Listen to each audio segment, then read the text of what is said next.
What they don't understand is that these children are, like my daughter is a thriving part of society, and she's our daughter for 15 years. So what are we gonna do? Put her in a little ambulance and just say, bye, we loved you, but sorry, we can't take care of you anymore. Michelle Elizabeth Kish. I don't know how to spell Elizabeth though, so I just put Michelle E. Kish. She's coded 3 or 4 times at Children's. She's been helicoptered to Children's. She's been, transport team has been sent out here to this local hospital 20 times, where the paramedics would take her to the local hospital. She's never been stable for longer than a few months. So by the grace of God, she's still alive. I'm so happy that she is, but it's really changed her lives. I remember telling Mary in the hospital when she said, she could see in my face that there was something wrong when because she hadn't seen the baby yet. And she said, what's wrong? And I says, everything's gonna be okay. I says, as long as she's got a brain, we'll overcome all the rest of it. That morning, a geneticist came from Lutheran General and said she'd seen pictures of a Hallermann-Streiff baby in her medical books, and they're very distinguishable. They either have the round, chubby faces with the frontal bossing where the skull comes out, small beak-like nose, recessed chin, and dental anomalies. She was born with 7 teeth. So that was the beginning. We had no idea. We thought, she's not gonna be a dwarf. She's not gonna have heart trouble. She's not gonna have well, there's 28 characteristics of the syndrome. Michelle has 26 of them.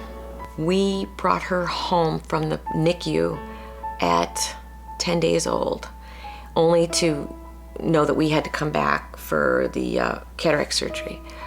We didn't know anything. We didn't even know that there was private duty nursing care out there, and nobody told us. We had to do an NG tube, and we were taught the last day. We had no help, and we never slept. We were up 24/7. So we had Sarah in our bed. We had Michelle next to us with the apnea monitor, the oxygen, the NG tube, and it was a nightmare. We would actually call the NICU doctors and say, she's not eating, she's crying all night, she hasn't voided in 3 days. They said, bring her back in. So they would say, oh, you look like hell. We're keeping her for 2 weeks. You and your husband need to get some respite care. And the doctor in charge, Dr. Noah, said, I won't release her home. You can't do this. Because by then she was on the vent, G2 feet, and very unstable. So she had a slit at the hospital. And we were working with the state. We applied for the Medicaid, but we didn't qualify because my husband made too much money.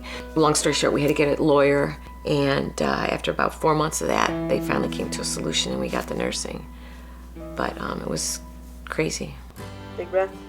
Michelle is my full-time job. I generally work with Michelle anywhere from 30 to 40 hours a week. On the days that I'm not here, there's other registered nurses and LPNs that take over. She has to have a nurse that goes to school with her, rides the bus with her, and takes care of her at school, because even if she's not on the ventilator and is in her very well state like she is today, she requires suctioning. We have to make sure that that trach stays patent, that she gets a good air supply.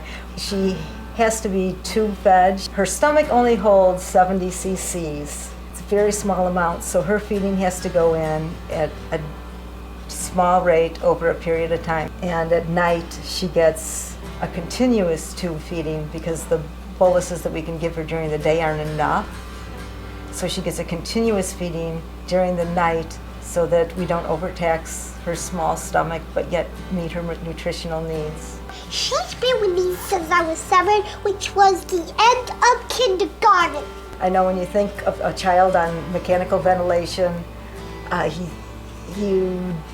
your expectations are such that they are not as functioning mentally and physically as some of them are. Some of them, their only problem is that they require mechanical ventilation. I used to take dance, but I don't know, maybe because of everything piling up on me. I recently quit dance. I don't know, just too much, doing the piano. I used to be cheerleader for Bonded Raiders with my sister. That's their lifeline. If that gets plugged up, they can't breathe. So they absolutely have to have somebody with them, taking care of them 24 hours a day. It is my understanding that Governor Quinn would like to balance the state budget, and to do so, he must take some drastic measures, one of which is to cut the Medicaid program, Medicaid funding in many ways, one of which is the Department of Health and Family Services home care program for children. Even a nurse or a doctor, any human being can't take care of a vet patient alone 24/7. So the Medicaid waiver is going to go away based on our inappropriate budget managing over the years. I don't know how a parent could physically do that. I mean, even if they had superhuman qualities and didn't have to sleep at night, to maintain that level of care for 24 hours is just impossible.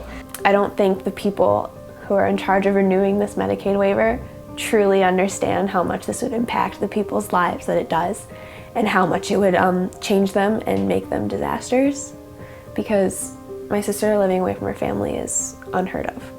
I have a PlayStation 3. I play Tony Hawk. She's smart enough to be, a part of society and not essentially relegated to the sideline. If state legislatures could meet Michelle and see how this Medicaid home care program has allowed this child to have a full life, thrive, go to school, get smart, enjoy life. I mean, she's full of life. She gives way more than she receives. I think they might change their tune quite a bit. She is the success story of the waiver program.